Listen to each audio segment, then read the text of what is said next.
A fines de 1993, una sombra se cernía sobre Medellín.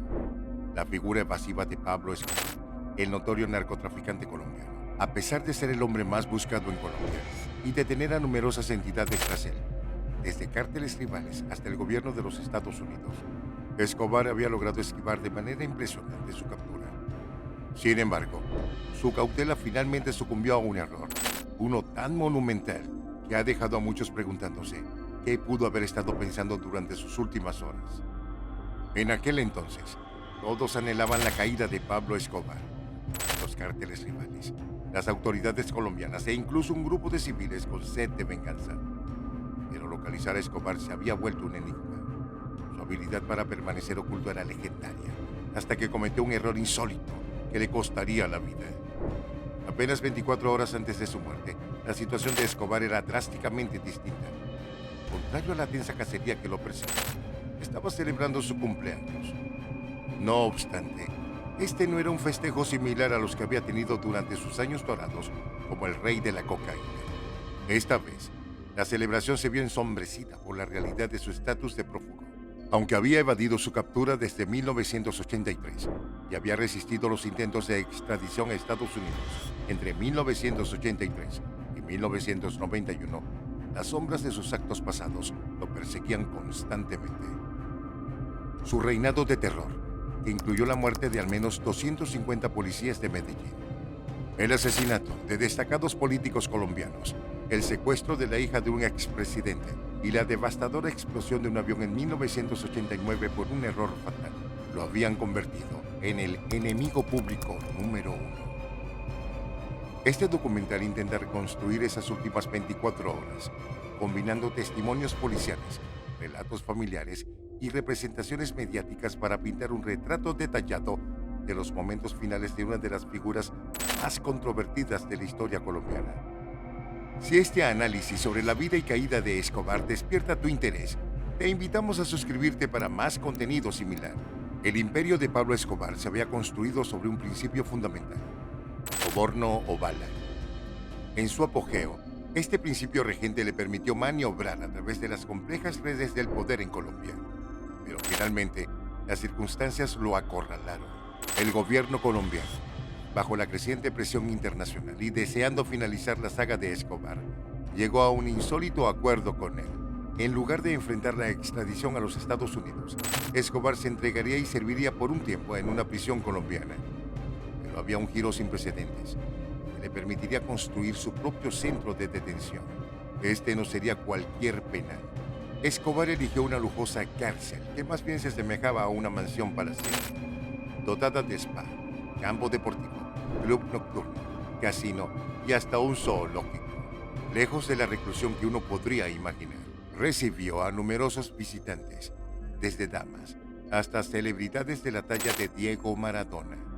Sin embargo, la estancia de Escobar en este bastión autoconstruido no duraría. Un incidente en el que ejecutó brutalmente a dos de sus compinches dentro de las paredes de esta prisión provocó un escándalo internacional. La supuesta vigilancia de las autoridades colombianas había fallado. Se intensificaron los gritos de extradición, pero Escobar, anticipándose a un movimiento del gobierno, escapó. Durante los 16 meses siguientes, se movió entre las múltiples haciendas que poseía en Colombia. Eran los mismos refugios que habían protegido a su familia durante su estancia en la prisión personalizada. Pero ahora, en las horas previas a su muerte, se encontraba solo. Su familia estaba en cautiverio. En un giro desesperado, intentó comunicarse con su familia. Lo que no sabía era que cada una de sus llamadas era monitoreada, pues el gobierno tenía a sus seres queridos como rehenes. El cerco se cerraba, pero ¿cómo llegó a este punto? ¿Que su familia no estaba a su lado? La respuesta yace en la larga lista de enemigos que Escobar había acumulado. Por un lado, estaba el bloque de búsqueda, una unidad de élite del gobierno colombiano formada con la colaboración de los Estados Unidos, con un único propósito: atrapar a Escobar. Por otro lado, aún más amenazantes, estaban los Pepes, una coalición vengativa formada por cárteles rivales, empeñados en erradicar a Escobar y todo lo que representaba. El final de la historia de Escobar estaba cerca. Pero antes de sumergirnos en su trágico desenlace, es fundamental comprender la maraña de enemistades y alianzas que rodeaban al infame narcotraficante. Continuemos con esta exploración documental. Mientras el escurridizo capo de la droga, Pablo Escobar, se ocultaba, sus enemigos no perdían tiempo. Atraídos por el deseo de venganza y el objetivo de desmantelar todo vestigio del cártel de Medellín, estos adversarios se ensañaron con la familia de Escobar, quienes se vieron atrapados en el fuego cruzado y obligados a buscar refugio fuera de Colombia. Con Escobar libre y su control del país menguando, el gobierno colombiano no ofreció protección a su familia, a menos que él se entregara. En un intento desesperado por encontrar seguridad, la familia Escobar puso sus ojos en Alemania, buscando asilo. Pero sorprendentemente, Alemania negó su solicitud. Esta decisión no solo conmocionó a la comunidad internacional, sino que sacudió profundamente al mismo Escobar.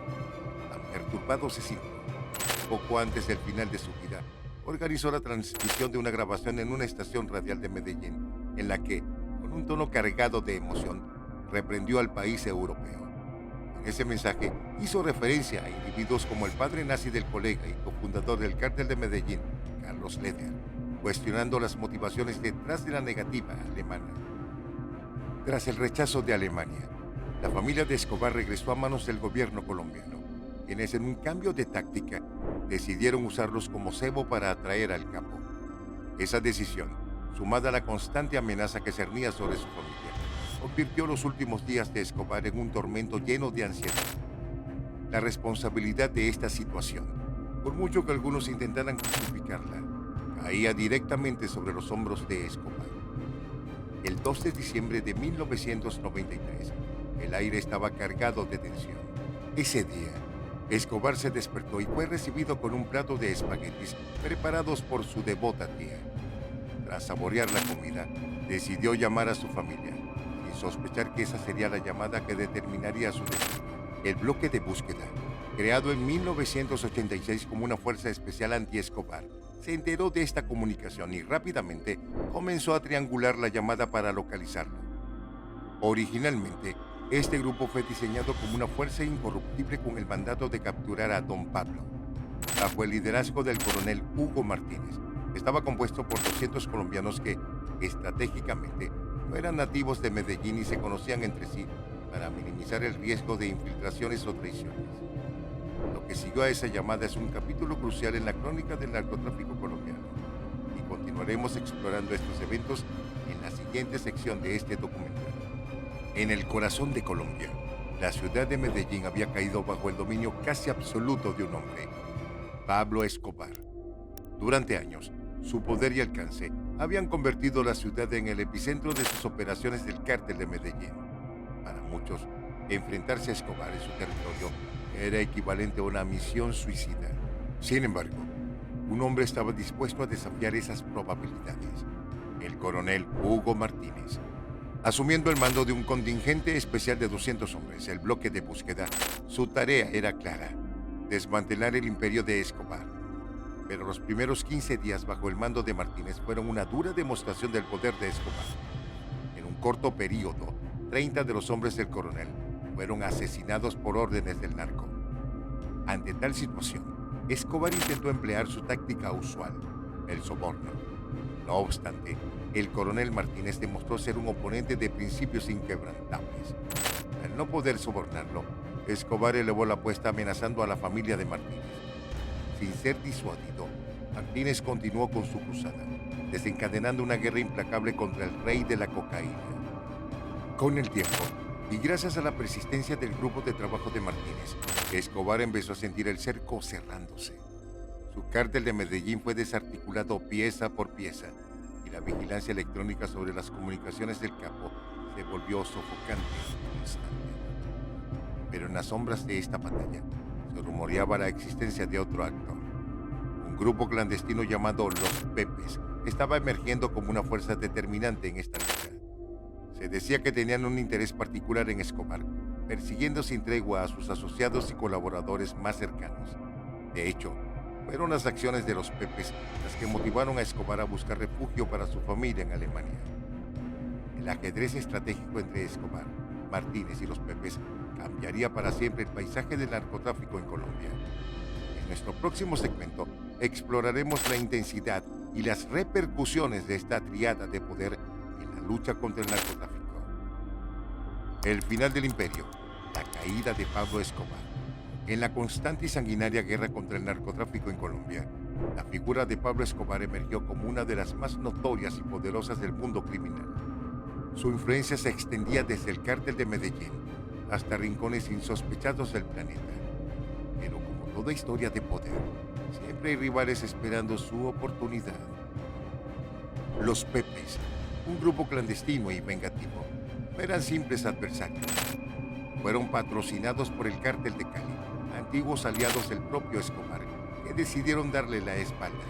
Estos, en su sed de justicia y venganza, ofrecieron recompensas públicas por información sobre Pablo y sus socios, llegando incluso a amenazar a su familia. Su agresividad no se detuvo allí. Destruyeron propiedades pertenecientes a la madre de Escobar y perpetraron violentos actos contra sus colaboradores. Las brutales ejecuciones públicas dejaron en claro su determinación y, en ese panorama, el bloque de búsqueda, liderado por el coronel Martínez, parecía casi un aliado pasivo. Sin embargo, fue este grupo el que eventualmente acorraló a Escobar, reduciendo sus dominios y poder. Pablo, el otrora poderoso líder del cártel de Medellín, se encontraba ahora escondido, con su familia bajo control gubernamental y sus comunicaciones constantemente vigiladas. En un intento desesperado, realizó una llamada que terminaría siendo fatal. Este último capítulo culminaría con una escena digna de una película. Dos padres, dos hijos y una conexión telefónica que sellaría el destino de uno de los criminales más infames de la historia. Mientras el hijo de Martínez triangulaba la ubicación de la llamada de Escobar, el desenlace se volvía inevitable. La imagen de Escobar en sus últimos momentos distaba mucho del narco poderoso que el mundo había conocido. Rodeado, el patrón intentó resistir, pero terminó acorralado y, en un intercambio de disparos con las autoridades, encontró su fin. Pero, ¿fue realmente el final que todos creen? Una teoría alternativa sugiere que Escobar pudo haber optado por el suicidio antes de ser capturado. Según esta versión, la ubicación de su herida mortal indica que podría haberse disparado él mismo.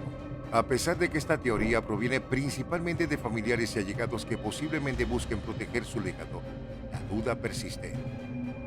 En los anales de la historia del crimen, el relato oficial apunta al asesinato de Escobar a manos del bloque de búsqueda.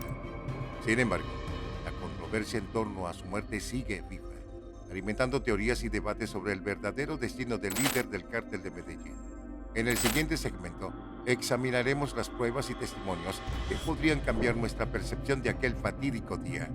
Acompáñanos en este viaje a través de las sombras del imperio de Pablo Escobar. Sebastián Marroquín, hijo del infame narcotraficante, nos da una perspectiva intrigante. Asegura que su padre estaba muy consciente de que sus comunicaciones estaban siendo interceptadas por la CIA y las autoridades colombianas. En reiteradas ocasiones, Pablo había advertido a Sebastián sobre los peligros de usar el teléfono. Sin embargo, el día de su muerte, a pesar de que Sebastián rechazó la llamada hasta 7 veces por temor, su padre insistió en hablar con él. Resulta particularmente inquietante el hecho de que Pablo había enseñado previamente a Sebastián cómo suicidarse en caso de ser atrapados. Le había instruido específicamente a dispararse en la oreja derecha. Y es justamente ahí donde se encontró una de las heridas de bala en el cuerpo de Escobar, junto con otros impactos en su pierna y torso. Al evaluar la situación, parece improbable que en medio de un enfrentamiento armado, una bala haya impactado tan precisamente en la oreja de Escobar. Es posible que, sintiendo que el fin se acercaba, Escobar decidiera el destino final por sí mismo. Podría haber elegido estratégicamente hacer esa llamada peligrosa el día después de su cumpleaños, sabiendo que esto podría llevar a su captura o muerte.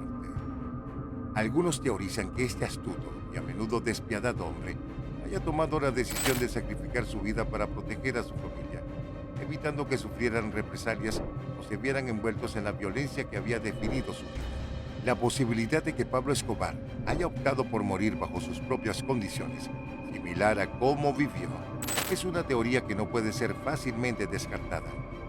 Te invitamos a reflexionar sobre este enigma. ¿Qué crees que sucedió realmente aquel día fatídico?